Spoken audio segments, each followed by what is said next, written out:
Agradezco la invitación a participar en esta interesante reunión. Creo que es una iniciativa extraordinaria que trasciende el ámbito científico y se acerca mucho a la población, al público, y nosotros los científicos que recibimos fondos del Estado nos debemos también a ese público.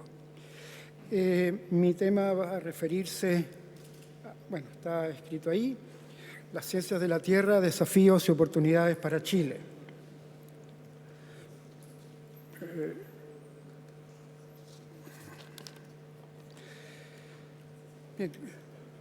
Muy bien, sí, gracias. Dos de los grandes temas de este Congreso, los lamentos de la Tierra y el laboratorio de la vida, a pesar de ser muy distintos entre sí, tienen un aspecto común, tienen que ver con las ciencias de la Tierra, tienen que ver con la Tierra. De eso tampoco hay que extrañarse, puesto que todo lo que ocurre en nuestro entorno está íntimamente relacionado con la Tierra y su evolución, incluyendo la evolución de la vida y obviamente nuestra propia evolución. Muchos de los problemas y desafíos que enfrenta o que puede enfrentar la humanidad tienen que ver con la Tierra, y es por ello que es necesario conocer cómo ésta funciona, cuál es su dinámica. Mientras mejor conozcamos los procesos que en ella se desarrollan, mejor preparados estaremos para hacer frente a los desafíos que la Tierra nos presenta. Y esto que estoy diciendo es particularmente evidente para los habitantes de nuestro país, en que la dinámica terrestre se manifiesta con intensidad y frecuencia, y donde gran parte de los recursos económicos provienen o dependen de la Tierra. Esto tenemos que verlo como una oportunidad, no solo como una desgracia, y entonces veamos a qué me estoy refiriendo. Voy a hablar primero de qué son las ciencias de la Tierra. Esto es un poco una clase introductoria en las ciencias de la Tierra, y decir que son las ciencias que estudian el origen, el pasado y el presente de la Tierra, tanto de su interior como de su superficie.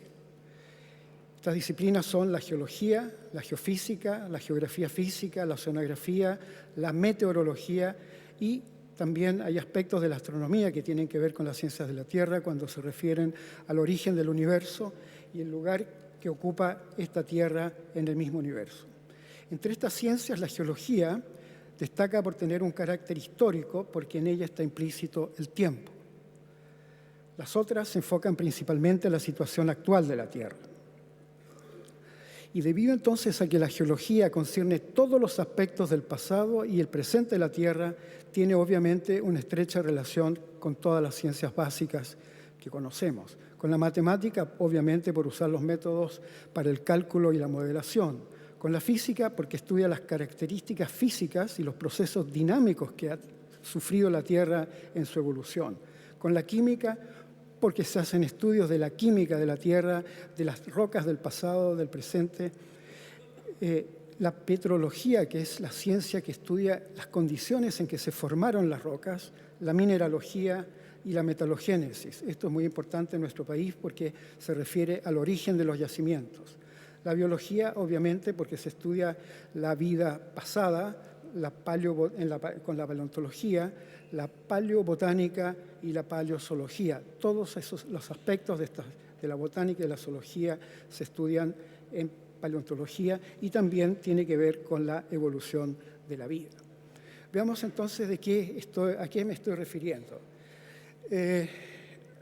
Aquí arriba, en el mapa, es el mapa que todo el mundo conoce, los estudios que hemos hecho en primaria y secundaria, eso es lo que nos muestran de la Tierra, los continentes, los océanos y los países. Pero si uno mira la Tierra desde el espacio, vemos una situación un poco diferente. No solo vemos los continentes y los océanos, vemos también las nubes, y eso es la Tierra gaseosa. Los océanos son parte de la Tierra líquida y los continentes la Tierra sólida. Pero si retiramos de esa Tierra todo lo que es agua, descubrimos una topografía, una geografía totalmente inesperada. Los fondos oceánicos están recorridos por cordilleras, cadenas de montañas como acá. En general se ubican en el centro de los océanos y recorren a la Tierra prácticamente en toda su extensión. Este punto se continúa por acá. Vemos también que hay una topografía complicada aquí debajo, ya voy a explicar estas cosas, pero esto nos muestra una dimensión totalmente diferente de la Tierra. Entonces, la pregunta es un poco, ¿De dónde viene ese interés por conocer la historia de la Tierra y su constitución? Es una cuestión, obviamente, de supervivencia. Aquí hemos sufrido o hemos pasado o tenido como especie humana una evolución y tenemos que seguir subsistiendo. El hombre vive en la superficie de la Tierra, aprovecha el entorno que ésta le brinda, de ella obtiene sus recursos y en ella instala sus obras. Y esto plantea la búsqueda de un equilibrio entre los recursos que se puede obtener y los riesgos que conlleva vivir sobre esta tierra. Y obviamente, además, en este interés por estudiar la historia y constitución de la tierra está la natural inquietud del hombre por conocer y comprender cada vez más en su entorno y dónde estamos parados. Y aquí tenemos un magnífico ejemplo de esa curiosidad, típicamente geológico, por supuesto. Este geofísico alemán, un meteorólogo en realidad, Alfred Wegener, a comienzos del siglo pasado, se planteó la posibilidad de que los contornos de África y de América pudieran coincidir.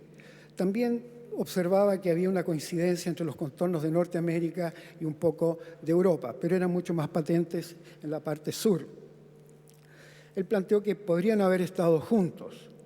Lamentablemente, Wegener en algún momento falleció en un accidente en el Polo Norte, cerca del Polo Norte, y no pudo continuar sus estudios. Él había hecho una serie de avances en esta línea tratando de comparar la geología de África y la geología de Sudamérica para ver si realmente esas cosas coincidían. Hoy día sabemos que coincide perfectamente y hay otros elementos también que lo demuestran. Y esto entonces nos hace ver que si hoy día la Tierra es así, en el pasado los continentes estuvieron más cerca, en algún momento Sudamérica y África, Australia y la Antártica formaban un continente único y anteriormente todos los continentes habían formado un continente único.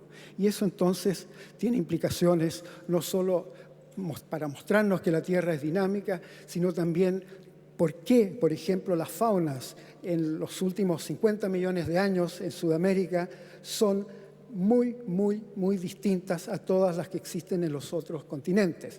Un poco la misma situación que hoy día conocemos de Australia, donde hay faunas que son absolutamente características y que no se conocen en otras partes.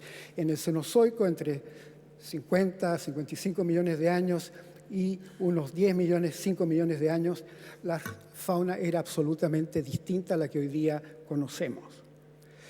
Y como estaba anotado ahí, eso nos muestra también la dinámica que existe en la Tierra. Y esta dinámica controla todos los procesos y fenómenos asociados que afectan la superficie de la Tierra. Algunos de estos nos favorecen, otros son perjudiciales, pero todos ellos tienen su origen en la energía interna de la Tierra. Y es ahí donde hay que buscar la fuente, la causa, digamos, de toda esta dinámica. Muchas veces se plantea que eventualmente el clima, eventualmente la posición de la Luna y el Sol podrían afectar la corteza. La afectan en una medida en que la corteza puede ser elástica, pero pasado un cierto punto la corteza deja de ser elástica y la intensidad, la fuerza que pueden ejercer la Luna y el Sol sobre la corteza terrestre no alcanzan a producir rupturas o deformaciones permanentes. Entonces hay que buscar otra explicación. Y aquí, bueno, tenemos evidencias de esta dinámica de la Tierra. Aquí tenemos Talca, destruida después del terremoto del 27 de febrero de 2010. Aquí tenemos una ciudad amenazada por esta nube que emana de un volcán. Esas son naturalmente situaciones catastróficas. Pero si miramos las fotos de aquí abajo, aquí tenemos volcanes en el norte de Chile. Este es el volcán Guayatire. Este volcán en general en la parte superior está cubierta de un manto amarillento, y eso es azufre. Ese azufre emana del cráter de este volcán, y así como este, hay muchos volcanes a lo largo de la cordillera chilena donde hay yacimientos de azufre que son explotados industrialmente y obviamente con beneficio para nosotros. La otra cosa que es importante considerar, si bien los volcanes pueden tener fases o episodios catastróficos, la presencia de estos cerros, como explicaba recién Gino Casasa, permite que se conserve en esas alturas agua sólida como nieve y hielo. Y eso además permite que las poblaciones que viven en esta zona altiplánica, con estos ríos que provienen justamente del derretimiento de estas nieves, puedan hacer sus cultivos y criar su ganado. Aquí tenemos otra evidencia muy interesante. Aquí estamos en el Salar de Surire, que es una caldera volcánica rodeada de volcanes más recientes que crecieron justamente en el borde de este volcán. Y en este salar, en este lago, aquí hay una emanación de agua termal muy agradable, uno se puede bañar ahí, pero está indicando que hay energía importante ahí debajo. Sale agua muy caliente y en este momento hay empresas que están haciendo estudios con la esperanza de poder explotar esa energía geotérmica. En este otro lado, precisamente por la actividad volcánica que está aquí debajo presente, hay depósitos de bórax que son explotados por empresas de una manera bastante intensa, una producción bastante grande. En este salar hay bórax, en otros hay litio. Todo eso es tremendamente importante.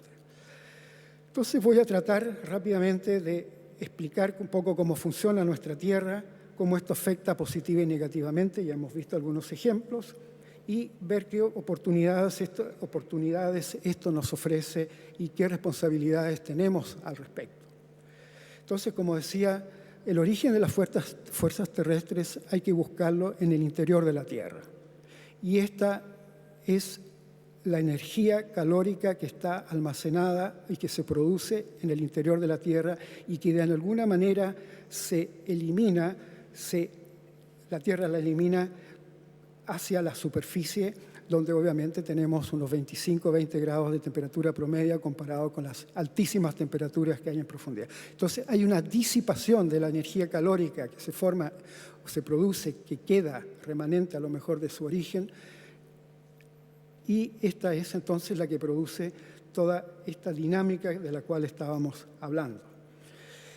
Observemos la Tierra un poquito. Aquí nuevamente vemos el mapa de la Tierra, de los continentes y los fondos oceánicos, y en estas dorsales oceánicos, en estas cordilleras oceánicas, se produce por debajo de ellas ascenso de material fundido, magma, que es muy caliente y que produce un alzamiento de la corteza, porque obviamente es más caliente, es más liviana, pero como la corteza es rígida, es frágil, ese abombamiento que se produce genera rupturas. Y en esas rupturas se inyecta magma. Y de esta manera, en esa zona se forma nueva corteza oceánica. Veamos aquí, por ejemplo, tenemos la dorsal atlántica. Aquí estamos en Islandia. La actividad volcánica de Islandia la conocemos. Hace unos años hubo una erupción que afectó la circulación aérea en Europa, en el hemisferio norte. Y aquí tenemos, por ejemplo, evidencias de emanaciones de flujos, de fumarolas, de líquidos, soluciones hidrotermales, ¿no es cierto?, que provienen de esa actividad volcánica, que además producen precipitaciones de interés económico. Están en el fondo del mar, es difícil explotarlas, pero algunas veces encontramos estos tipos de depósitos en los continentes. Hay otros puntos donde también se produce emanación de magma, de material caliente, y se produce también entonces disipación de esa energía. Por ejemplo, Hawái es un caso típico de lo que se llama puntos calientes, pero en este caso punto caliente geológico, no como explicaba Gino Casassa, puntos calientes atmosféricos, climáticos. Aquí, por ejemplo, tenemos a Hawái y algunos de otros puntos calientes que no solo están en los océanos. Aquí lo tenemos en Kenia, aquí en el norte de África, aquí en Wyoming, en Norteamérica. Y ahí también se produce una cantidad enorme de magma. En la historia se ha producido mucho magma y una disipación enorme de calor. Es importante señalar, ya que estamos hablando en general de distintos aspectos, y este tema viene más adelante, la vida. Algunos científicos piensan que la vida podría haberse generado en estos ambientes. Entonces ya lo expliqué. Se produce una disipación de energía calórica, esa energía calórica asciende hacia las zonas de las dorsales, se genera nueva corteza, pero como la Tierra no cambia de volumen, necesariamente en algún lugar se tiene que producir alguna pérdida de corteza, algún consumo de esa corteza para mantener el equilibrio. Entonces, si tomamos un perfil de la Tierra, cortamos la Tierra por la mitad como una naranja, tenemos el manto, la parte interna de la Tierra, el núcleo en la parte interna, y aquí el manto, que es muy grueso, y vemos estas corrientes de convección, es la explicación que se da, ¿no es cierto? Material muy caliente de la zona profunda del manto tiende a ascender hacia ciertas zonas, y de acuerdo con estas corrientes de convección, se generarían las dorsales en la superficie de la Tierra en esta parte. Aquí se genera nueva corteza y, como decía, tiene que consumirse, destruirse parte de la corteza. Y entonces aquí tenemos las dorsales, aquí donde se consume, donde esta corteza que se ha ido enfriando, alejándose de la dorsal, se vuelve más pesada, en algún momento tiende a caer y cae debajo de otra corteza, o sea, corteza terrestre que se encuentra hacia los lados. Y esto entonces ocurre en zonas donde los océanos se observan fosas y que son zonas que nosotros denominamos de subducción. Y eso es precisamente lo que tenemos inmediatamente aquí en el borde del continente sudamericano, al lado de Chile, un poco más allá de nuestra costa. Aquí, por ejemplo, están indicados para facilitar la comprensión, estos son márgenes entonces donde se produce esta inyección de magma y genera corteza en las dorsales oceánicas, que denominamos márgenes divergentes, porque hay una separación. En cambio, hay márgenes convergentes, precisamente aquí donde está la fosa de Perú-Chile, donde está la cordillera de los Andes, donde tenemos sismos y donde tenemos volcanismo. Eso también ocurre en esta región, aquí en la zona de Nueva Zelanda, aquí en Japón, Marianas, las Aleutianas, y aquí también en Sumatra, donde se produjo ese tremendo sismo que produjo un tsunami que barrió todo el océano Índico, causando muchísimas muertes. Entonces, un poquito esquemático, pero para explicar lo que ocurre, tenemos aquí una zona convergente donde se inyecta magma, se genera aquí un relieve, hay una dorsal oceánica, se produce esta extensión y aquí se genera nueva corteza que se va desplazando hacia uno y otro lado. Aquí podríamos imaginar que América del Sur se ubica en este lugar y África se ubica por ahí. Y aquí tenemos un margen convergente, típicamente lo que ocurre en nuestro país, en Chile. Aquí tenemos la fosa de Perú-Chile, que es un rasgo topográfico, pero que se debe a que la corteza oceánica que se genera en una dorsal, que es que está en la zona pacífica, se hunde aquí debajo del continente sudamericano y tenemos entonces que aquí también se produce fusión de las rocas, fusión de material, que asciende y genera también volcanes en esta zona. Este es un tipo de volcanismo distinto al que se genera en las dorsales oceánicas, pero esto está asociado a la generación de un relieve y determina que toda esta región, aquí estaría Argentina, esto es Chile, este sería el altiplano, aquí en el norte, Santiago estaría un poco más al sur de este dibujo, tengamos en esta región esas condiciones de una dinámica tan intensa y que nos asusta bastante frecuentemente. Aquí vemos la distribución de la sismicidad mundial, mucha de ella está en las dorsales, pero gran parte, o la mayor parte, mejor dicho, está ubicada en las zonas de convergencia. Me perdí, aquí está la otra, ¿no es cierto? Y precisamente este es el sector donde se encuentra Chile. Aquí en esta figura, donde se colocan los principales volcanes del mundo, nuevamente estamos justamente en la zona de nuestro país. Entonces, el contexto geodinámico que tenemos en Chile es el de una corteza oceánica o de una placa oceánica, porque es un poco más que la corteza, es también la parte superior del manto que se hunde debajo del continente que está aquí y del manto que está debajo del continente, porque esto se va acercando hacia este lado y el continente a su vez se viene acercando hacia la izquierda en este caso. Y aquí vemos una serie de fenómenos y de eventos que se producen en un margen continental de este tipo. Sobre los que están en más oscuros son los más importantes en esta ocasión, que quiero destacar. La sismicidad se produce cuando la placa oceánica aquí, que se hunde bajo el continente, roza contra la del continente y tenemos nuestros sismos. Aquí tenemos que se produce o favorece la fusión cortical, la fusión del manto superior y el ascenso de este material fundido hacia la superficie.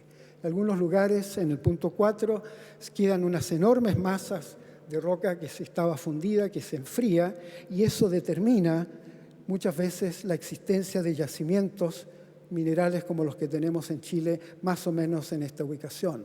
Aquí arriba tenemos el volcanismo, y por el hecho de que se produce esta convergencia, dos bloques enormes de corteza, una oceánica y otra continental, se acerquen, eso determina la generación de relieves y de formación de la corteza. Y al alzar estos bloques de corteza en el continente, al formar una cadena de montaña, tenemos erosión hacia uno y otro lado y sedimentación aquí en la fosa y sedimentación en las zonas alejadas hacia, en este caso, el este. Y ahí se produce una acumulación muy importante de sedimentos que favorece la formación de petróleo.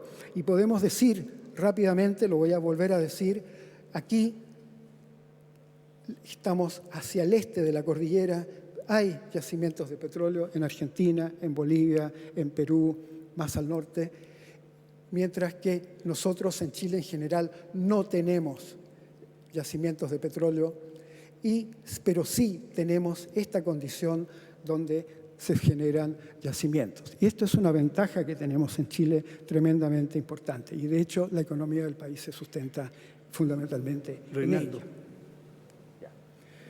Bien, si comprendemos bien estos procesos, nos podemos preparar mejor para mitigar los efectos negativos y aprovechar mejor los recursos que este contexto geológico nos ofrece.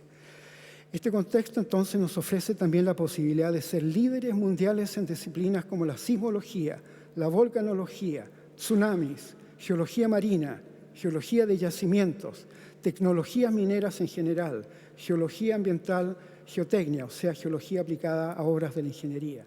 Chile tenemos ventajas comparativas y también tenemos los científicos y los profesionales y también tenemos la capacidad para formar nuevos investigadores. Para eso se requieren naturalmente recursos, seguramente del Estado, muchas veces también de las empresas, pero con una visión de largo plazo. No cuánto cobre voy a sacar en 2 años más una vez que se termine el proyecto. Las ciencias de la Tierra han dado explicaciones a muchos aspectos. Quiero nombrar 2 cosas muy rápidamente. Tenemos 2 tipos de sismos en Chile. Unos por subducción, porque la placa oceánica se mete debajo del continente, pero también tenemos grandes sismos que se producen a lo largo de grandes fallas. Esta falla es la falla de Magallanes, que se denomina así porque pasa por el estrecho de Magallanes en esta parte y aquí atraviesa Tierra del Fuego. Aquí en los años 50 hubo un sismo muy, muy intenso. Esta es una falla bastante conocida desde hace tiempo, hay sismicidad importante en esta zona. Y aquí hemos descubierto no hace mucho tiempo la existencia de esta falla y probablemente coincida con el terremoto de las Melosas fue en el año 58, me parece, un día de elecciones presidenciales en que todo el mundo a las 6 de la tarde mirando la tele y escuchando la radio se vio sacudida por un terremoto muy intenso, pero que es muy local, son sismos de otra naturaleza. Y aquí estuvo el sisma de Aroma, hay mucha sismicidad en esta zona y aquí también hay una falla o un grupo de fallas que controlan eso. Entonces, podemos explicar una serie de cosas, pero hay otras cosas, por ejemplo, en un país minero como nosotros que no hemos podido explicar. Por ejemplo, los yacimientos, y esto no lo voy a explicar demasiado, los yacimientos al norte de 30 grados sur son bastante antiguos, geológicamente no mucho, para la gente normal muy antiguos, son del orden de 30 millones de años la edad que tienen. Pero al sur de 30 grados sur, al sur de La Serena, tienen entre 10 y 4 millones de años. ¿Por qué? No se ha dado todavía una explicación para eso. Y esto me parece que son preguntas fundamentales en un país que vive de la minería. Y esto no se responde no porque seamos incapaces de dar una explicación al problema. Hay muchos problemas que se están estudiando, pero creo que aquí hay un problema, como se decía en la mañana, de masa crítica. Siempre pongo el ejemplo que entre las 3 universidades que dictan la carrera de geología, en total no debe haber más de 100 académicos y que hacen investigación. En la Universidad de Buenos Aires hay 135 solamente en un departamento de geología. Bien, tenemos algunas responsabilidades, obviamente el ambiente, voy a saltar el resto, pero quiero destacar en este momento que necesitamos proteger nuestro patrimonio geológico. Hay muchos sitios de interés científico, geológico, didáctico, esceno y también a veces recreativo, que hay que proteger. La Sociedad Geológica ha determinado muchos de ellos. Eso se llaman geositios. También es necesario crear algunos geoparques donde se pueda mezclar esa riqueza geológica con alguna riqueza local, a veces antropológica, con las comunidades nativas. Y, por ejemplo, quería destacar, ¿no es cierto?, en este momento que hay un geositio que hemos declarado en la Sociedad Geológica como tal, que está a punto de ser destruido, como las dunas de Concón, donde se acordó, puesto que hay un geositio de este tamaño, dejar la mitad y el resto de la mitad construir encima. Me parece una barbaridad. Y aquí me atrevo a poner la locución de la canciller Angela Merkel a la nación alemana hace unas semanas atrás.